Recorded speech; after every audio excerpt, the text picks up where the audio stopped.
und wir hatten den Stempel und konnten auf die Straße mit dem Teil.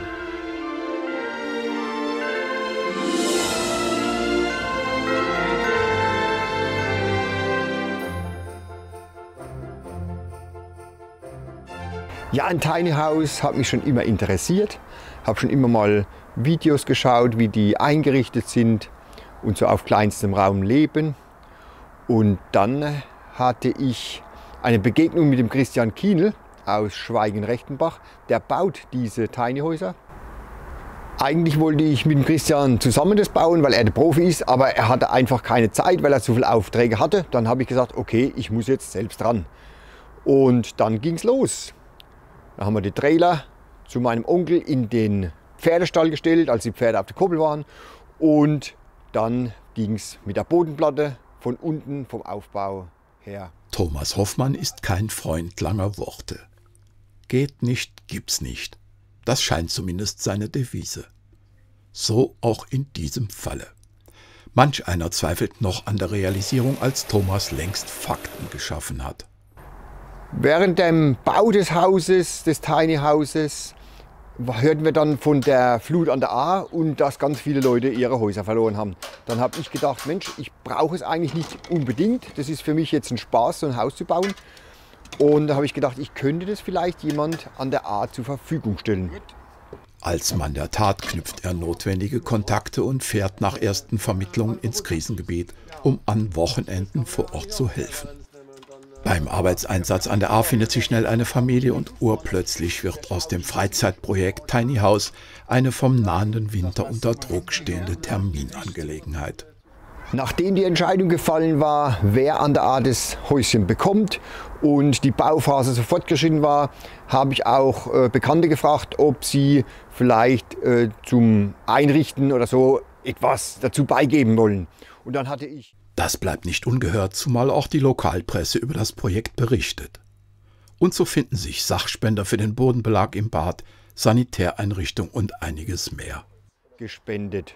Und das war sehr toll und da habe ich mich sehr darüber gefreut und da haben wir das Häuschen fertiggestellt. Rund 500 Arbeitsstunden stecken in dem Projekt.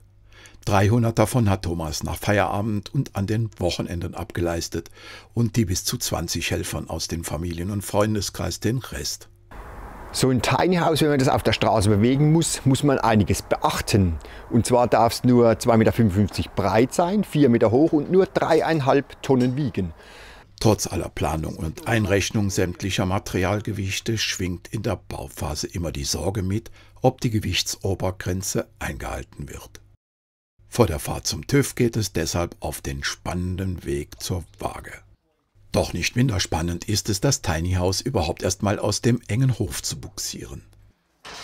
Wenn man so baut und dann kommt immer mehr Material dazu, dann denkt man, oh, reicht das Gewicht? Reicht das beim TÜV vorzufahren? Und ja, wir haben es dann geschafft, sind dann zum TÜV gefahren und hatten nur 3.470 Kilogramm. Der Versprecher sei Thomas Hoffmann verziehen. Es waren noch 200 Kilogramm weniger. Die Erleichterung ist also groß. Dass er mit all seinen Helfern ganze Arbeit geleistet hat, bescheinigt ihm wenig später auch der TÜV durch die mängelfreie Abnahme. Der Umsiedlung des Tiny Houses an die Ahr steht somit nichts mehr im Wege. Und wir hatten den Stempel und konnten auf die Straße mit dem Teil.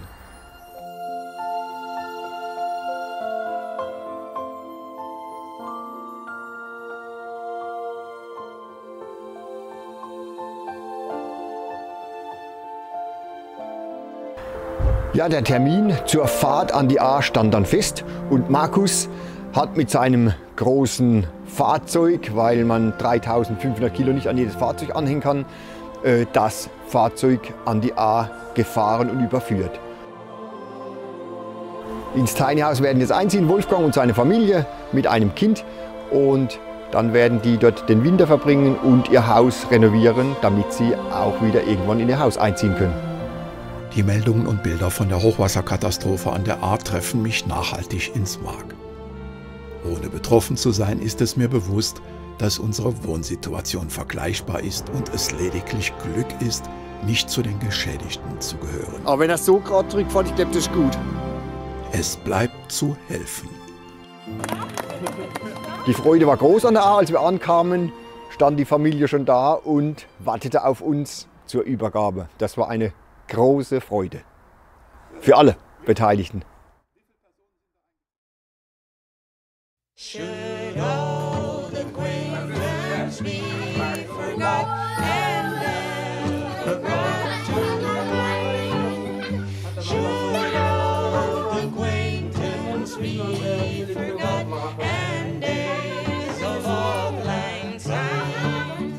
For old lang syne, my dear. Ja, die wollen uns abends Arbeitstipp. Old lang syne will talk a cup of kindness yet for days of old lang syne. We trod around. Spenden scheinen mir nach wie vor das Mittel der Wahl und bleiben der Masse als einzige Möglichkeit. Umso mehr bin ich von dem fantasievollen Engagement der vielen Einzelnen vor Ort tief gerührt. Thomas Hoffmann ist einer der vielen, dem ich mit diesem kurzen Bericht symbolhaft für alle, die geholfen haben und dies noch tun werden, ausdrücklich danken möchte. Als Tierfilmer erinnert mich das an den so unorganisiert erscheinenden Ameisenhaufen, der letztlich jedoch durch die tatkräftige Mitarbeit aller perfekt existieren kann.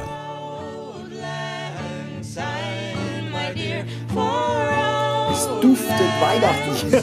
Ja, Wahnsinn, schön.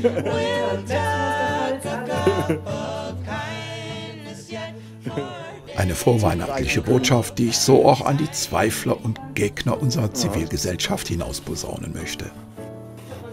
Helft den Mitmenschen, seid einfach nett zueinander, anstatt zu streiten.